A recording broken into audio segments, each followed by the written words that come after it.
If you think that just because I don't like Robert Baratheon, I'm a Cersei apologist, you're dead wrong.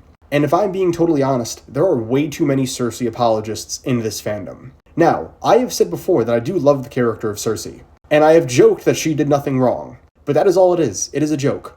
Cersei is a downright terrible human being, and even though she is a victim in a lot of ways, she is a victimizer as well. Just because in some ways she has been mistreated in her own life does not justify her being such a horrible and hateful individual. As far as damage done, Cersei Lannister is up there for one of the most terrible people in all of A Song of Ice and Fire. The reason that so many people love this character is because her POVs are genuinely highly entertaining. It is really interesting to be in the head of an absolute psycho, someone who is constantly in over her head thinking that she is far smarter and far superior than she is. And a lot of people are just missing the parallels between her and Robert. Throughout A Feast for Crows, Cersei in many ways is becoming Robert Baratheon. She starts to drink very heavily, as noted by Jaime. She becomes physically abusive in many different ways, physically striking her children and having some assaults on some other people. She's very quick to murder and finds it far easier to outright kill people than actually play the game properly.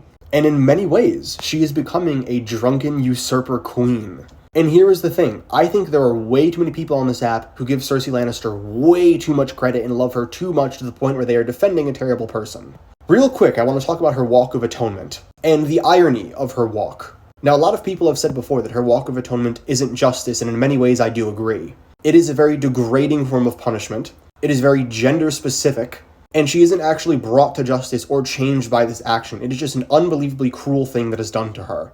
But with that being said, and I'm going to be very specific when I say this, a lot of the things that Cersei Lannister hates about her Walk of Atonement are her own fault or a product of the environment that she is a part of and actively fueling and funding. So while Cersei is going on this walk, at first she's very confident in her own skin. But what really starts to break her is the fact that she starts to realize how everyone else around her is living. There is this really interesting part where she notices a few naked children who just don't have clothes. Not only that, as she is walking, she gets these cuts on her feet because the streets of King's Landing aren't well kept. She is constantly falling and tripping over horse pee and horse poop. There is glass everywhere. She is tripping because everything is super slimy and dirty because it's not being properly cleaned. It is really cramped and really cluttered, and there are people stacked on top of each other and stacked on top of her. And this is the part that starts to become very difficult for her to accept and very degrading. And there is this really interesting point where she keeps using the castle as this form of hope. As long as she can see the castle, she has hope that everything will be okay and she'll make it there.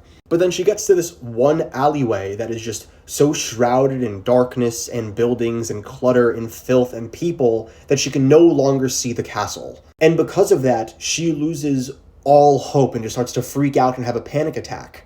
And the irony here is this is something of her own doing. What is scaring her so much, what is tormenting her so much, is the exact conditions that she and the people around her have been forcing onto the common folk of King's Landing. And one of the main reasons that she feels so degraded and she's so terrified and so upset is because in many ways she has been lowered to just a regular person. And she notes this. The main problem with her Walk of Atonement is now the people have seen her. They have seen that at the end of the day, without her gowns, without all the people around her, without her knights, she is just flesh, just like them. So yes, while I do agree the Walk of Atonement does not work in many different ways, in this very specific and niche way of Cersei Lannister being brought down to earth and experiencing what life is like for the average individual in King's Landing, while it doesn't make her aware, as the viewer, it is very ironic to hear her complaining and being so hateful and being so upset and talking about how horrible of a life this is when she is the person or one of the people that has had an active involvement in making this so bad. If Cersei Lannister was a better queen, if the people around her were better people, the system that she supports and buys into and wants to rule, if it was a better system, her Walk of Atonement would not have been that bad, or not as bad in retrospect. And there are a lot of people who will come onto this app and defend Cersei Lannister because they love the character and find her enjoyable, and I guess find a part of themselves in the character and act like none of the things that happen to her are deserved. And I am sorry, while the character is very enjoyable, I find her very fun, very entertaining, 99% of the stuff that she goes through, she is a victim of her own making. She is a self-fulfilling prophecy at all parts and all aspects of her life. She constantly makes things worse for herself, is constantly going deeper and deeper into this darkness. And what is even worse is she will never change. There will never be a moment, in my opinion, where Cersei Lannister turns a leaf, realizes her mistakes, realizes her wrongdoing, and tries to become a better person. She is just going to continue to be spiteful, hateful, vindictive, murderous. And that part of her, that stubbornness, that just true villainy, is what makes her enjoyable to read, because it is such a unique perspective when you go and compare it to the other perspectives in A Song of Ice and Fire. But do not get me confused with someone who is going to defend every action of Cersei and back this character and just be like, yeah, she can do no wrong, she's a victim of everything, she has no agency in her story. Because that is what a lot of people are doing. In trying to make Cersei Lannister such a victim, they are taking away all of the agency and all of the character that she actually has in the story. Cersei is not just some reactive character. She is a very active character in the Song of Ice and Fire story and in her own. She is an antagonist for a reason.